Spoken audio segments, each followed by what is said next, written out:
Welcome, Maline. You're talking Thank you. quite a Thank lot. you. I have my coffee. It's Yeah, 9:50 over here, so it's nice and early. I have so much to do, but this is part of my list of things to do, so it's perfect. awesome, awesome. Well, it's 10 to 2 in the morning here.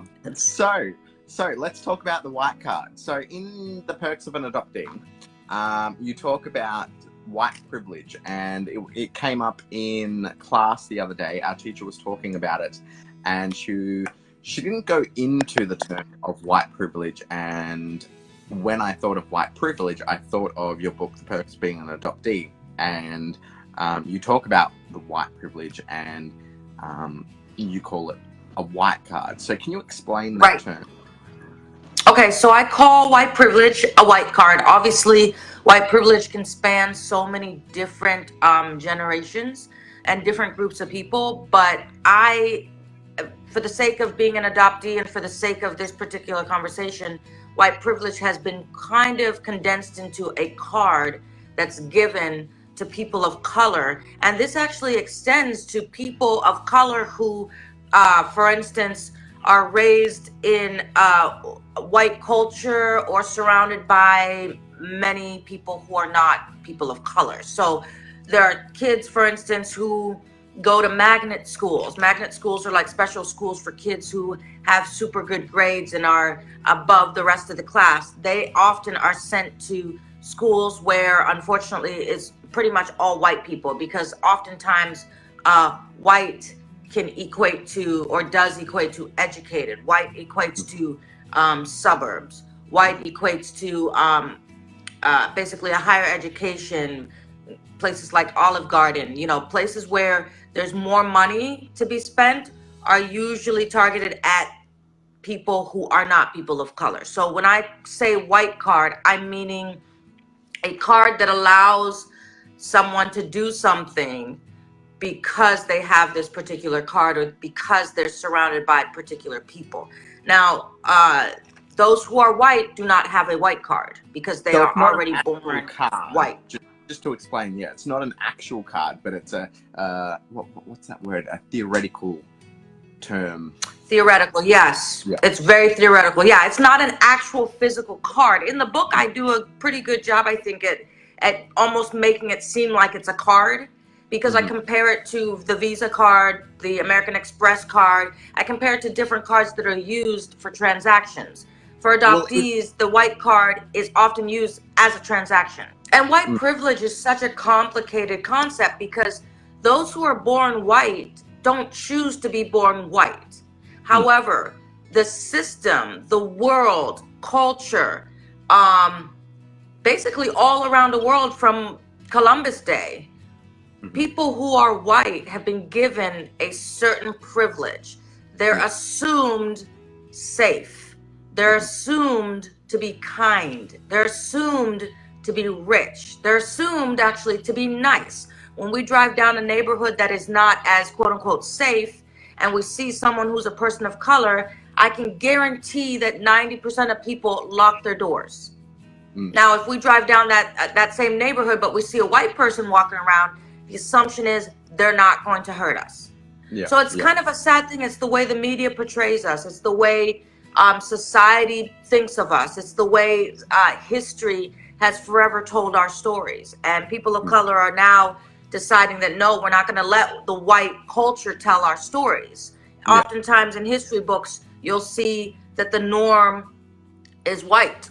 The history books talk only about the white people and what they've done in history, when they're really forgetting the fact that without the black and brown people helping them throughout, they would not be where they are. America, for instance, would not be built had it not been for the slaves who actually did the building, if that makes sense, who actually managed the plantations, who actually were out there picking cotton.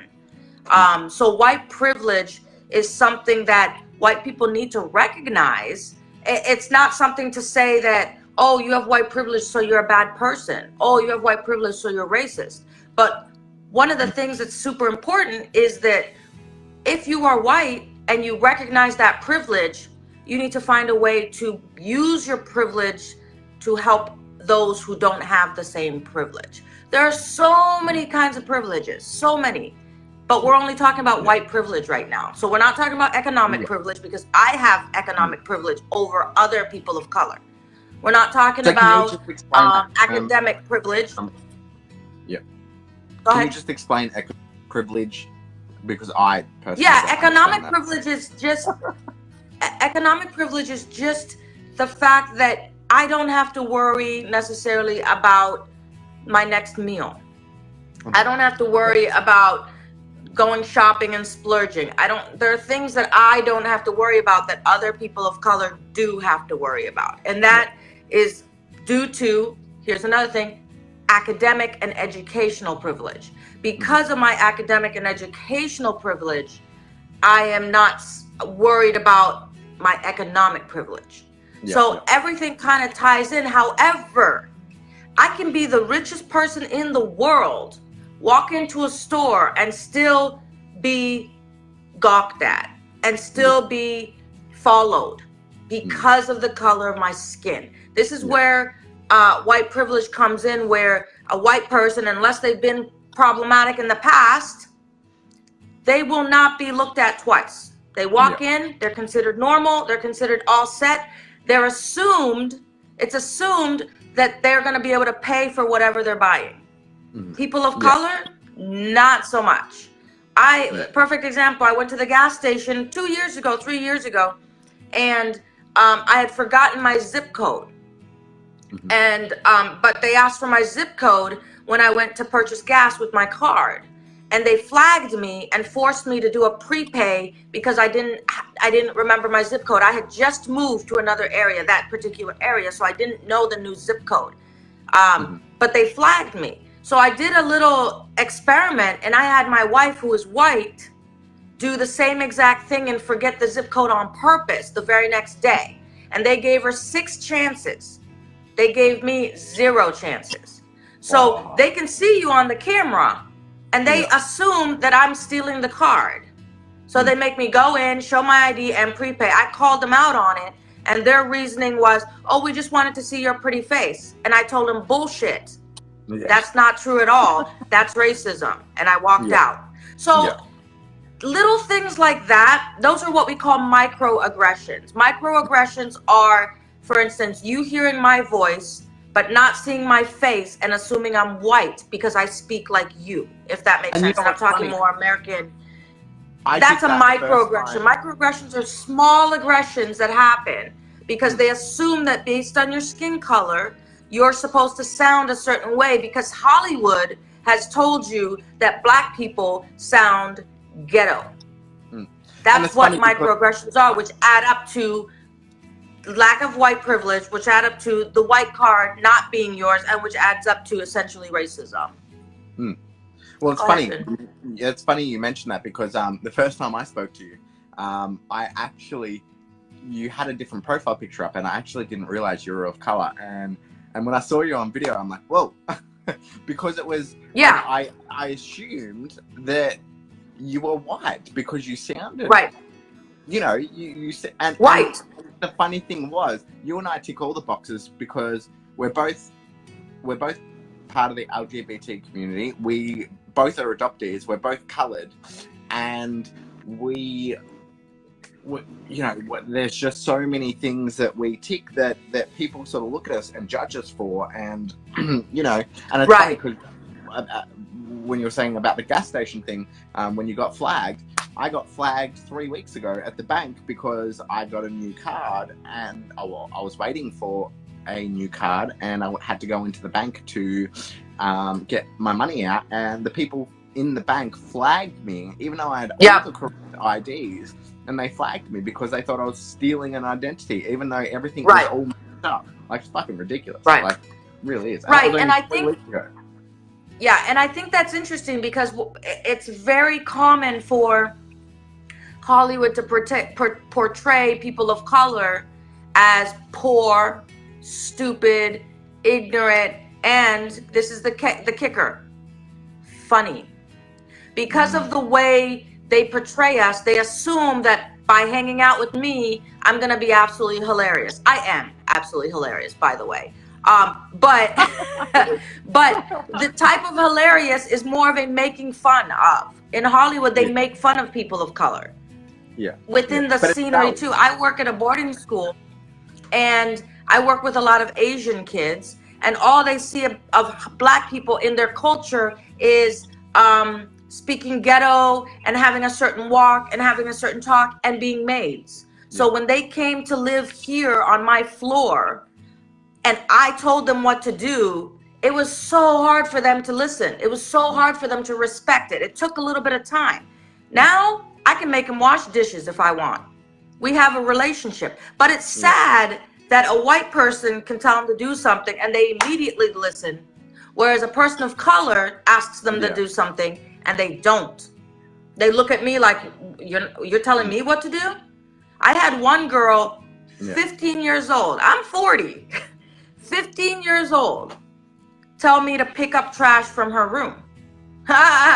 Oh, I did go ghetto on her ass. I did go ghetto. And I was like, your stereotype right there is correct, because that ain't going to happen here.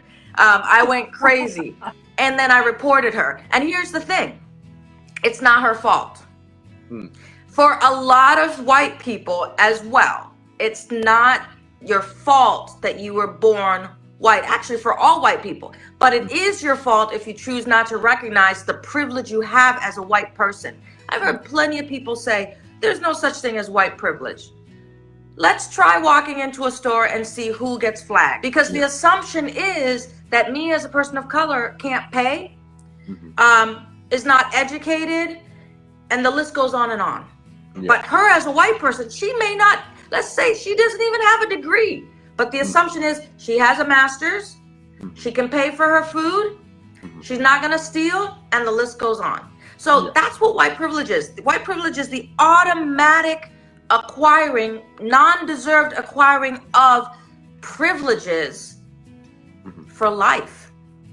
For life. And when you don't have white privilege, it's the automatic assumption that you don't have stuff or that you're not smart. So when you sound like me, but have my physical and my color, excuse my French, but it's a mind fuck for a lot of people. They don't understand how that can be. And this is where adoptees say white card. Because I was raised in a white family, therefore I acquired a certain amount of privilege, but my skin color still doesn't allow me to have the privilege that someone else's skin color does, the white skin color. So that's kind of how I sum up white privilege in a nutshell. In general, when I think about white privilege, I really just think about, I feel bad in a way, because it's not like white people checked off the box upon being conceived saying, yep, I'd love to be white, right? So it doesn't work that way, because I think a lot of people of color would have checked that same box. But recognizing that you're one step ahead already because you're white. No one is saying that you don't work hard. No one is saying that you haven't put your everything into your business. You haven't put your everything into your academics. You haven't put your everything into your education. No one is saying that. What we are saying is your color didn't affect you from not being successful. So the color of your skin was not a factor in your success. Whereas for people of color, they can be straight A students and still not get the job because they're black. And we have, or because they're Indian, or because they're Chinese. Go ahead. We have to work twice as hard.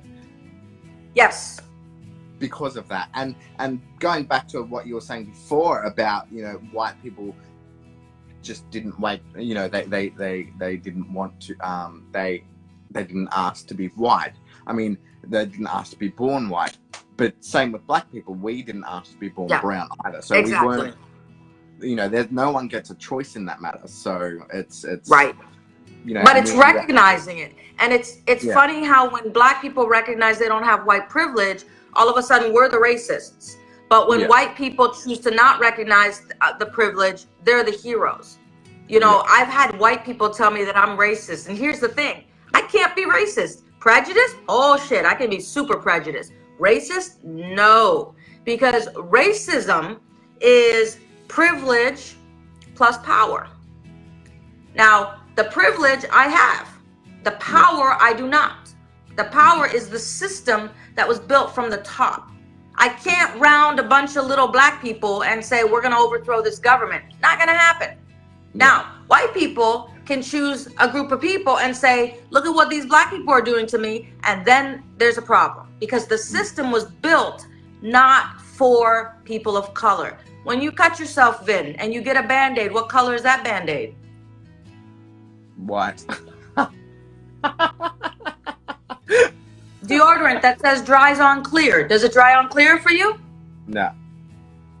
No. So those are tiny little things that we don't think about. A Band-Aid. I got my daughter, it's called True Color Band-Aids. The fact that people of color have to take more time and effort to find things that match us. Ballet, they just started doing flesh tone. When you think of flesh tone, you're not thinking of our flesh tone. We're thinking of white people's flesh tone because that's the way it was created from the beginning. Now we have finally ballet leotards and ballet shoes that match our color. But it's taken hundreds of years to get to that point where people of color can do ballet and not feel like they're in a white body. It's taken time. Now it kind of fits their entire body. It fits their color. Simple example is the Band-Aid situation. The first thing we read to, Band-Aid, all Band-Aids are gonna match pretty much white people. They're not gonna match me. So therefore, when I cut myself, everyone's gonna know that I cut myself. Yeah, I mean, it's those are microaggressions because unfortunately white has been the default. If you pick up your phone and you take a look at like emojis, right? Let's say you have the people emoji that's smiling or something. The default, now they've made them yellow. So sorry, white people, y'all are yellow. But the default, the default is always, you'll never see first a brown person there. You'll always see either yellow or white. That's the default because the white is always the default. And it's sad. It's really sad because why should we click on the emoji and have to look for our color? Why is white the first one? So little microaggressions. People may think, that's not really a big deal. The one who thinks it's not a big deal are white people. People of color who have to look for their skin tone, they do think it's a big deal because it takes us about an extra minute to find what we need instead of just having. I'm glad that Facebook has woken up a little bit and has, tried to incorporate, but it's taken a while. We're always the last one to be modified. It's the people of color are always the last group of people to have options. Because everything was pretty much built for white people. I got, like I was telling you, I got my daughter True Colors, and it fits. She's got Band-Aids that fit her skin color. And when she was about 8 years old, she was the happiest person alive because it matched her. It matched her. And it's not something that is automatically thought of because, again, white is the default. We always default to white people. When you think of education, you're not thinking of Frederick Douglass, a former slave. You're thinking of George Washington, who owned slaves. Like you're not thinking of people of color who've done things. You're thinking of the white people who supposedly saved people of color in some way. And that's where the privilege comes in, where your mind is, you walk into a room of white people and you're white, you don't stand out. But if one black person comes into the room and everyone else is white people will undoubtedly say, I don't see color, which basically means you're trying to put us at an equal plane to you. And it's not that we're not equal, because most of us are way smarter than white people anyway. It's not that we're not equal. It's true. It's true. We've had to do things and manage our lives in ways that white people never will have to do. That is true. That is true. And I definitely. So we are a lot more as a people group. We are more intelligent than the white people group because of the struggles and things that we've gone through to continue to stand up for ourselves. But the people who say I don't see color, which is so many, are the same people who say that there's no white privilege, and are the same people who think that we're really at the same plane. Did you know that people of color get paid less than white people? Almost in every country. Equal pay is not there. Women obviously get paid less, unfortunately, but then you add a woman of color, we get paid less than our counterparts. And it's because of the assumption that we're not going to do the right job. We're not going to do it well. Yeah, that's fine. And that's right there, racism. But the microaggressions are the, I don't see color. I think we're all part of one race, the human race. You know, I do double middle finger to that, because here's the thing. Of course, we're part of the human race, but society doesn't treat us as part of the human race. So even though we know it as a whole, society has never been built for us, ever. Yeah. You know, my sister, who's my adoptive sister, different than adopted. She's not adopted. She's the biological of my adoptive parents. She just birthed a second little white baby. And my first thought was, oh, there goes another little white privileged baby. Like, do we really need more? Like, do we? You know, and I told her, I said, I'm just like, honey, like, do we really need one more little, you know, white privileged baby running around? Do we? You know? And she just kind of laughed, because she and I grew up together, so we kind of feel each other, if that makes sense. But she's got two little white babies who will not have to deal with anything. And this doesn't mean I want her to go adopt either. In fact, I've told her, don't do that. Don't. Yeah. But do we really need to be popping out more little white mini-me's? Like, no, we don't. We can stop. We can stop with that, you know? So they're cute. They're sweet. But my friend actually showed me a picture of her sister who just had a baby, and she showed it to me, and she's like, look. And I was like, okay. Like I said, I'm not going to say it's cute, because I don't really think babies that are first born are cute. And she cracked up, because she's like, I think it's actually quite ugly. And yeah, she said that about her little niece. And I just said, yeah, so what do you want me to say? And she goes, just be you, Maylin. I'm like, okay. And I just walked away. Like, I just looked at, like, what am I supposed, another little white baby popped out of someone's vag, and boom. Oh, I forgot we were on camera. Awesome. Well, thank you very much for chatting with us. Actually, I have one more question. What's some life advice from Maline? I would say stand up for yourself all the time. At any point in time when you feel like you're being pushed down, especially women in general, but people part of the LGBTQII, tons of other letters in there, community, stand up for yourself. As people of color, I always tell my daughter, when I send her off to school, I don't tell her to be good. I don't tell her to be nice. I don't tell her to have fun. All those demands, you know, we're kind of commanding our kids to do things. They don't learn how to be individuals if we're telling them to do things. I always just tell her, just make sure you stand up for yourself. If that means that I need to come to the principal's office and you're in there because you stood up for yourself, I will be there. I'm not going to bail you out, but I'll be there on your side. And she knows that. So stand up for yourselves, you guys, but do it in a way that you know is going to make a difference. Kicking and screaming, probably not going to make that much of a difference. But stand up for what is right.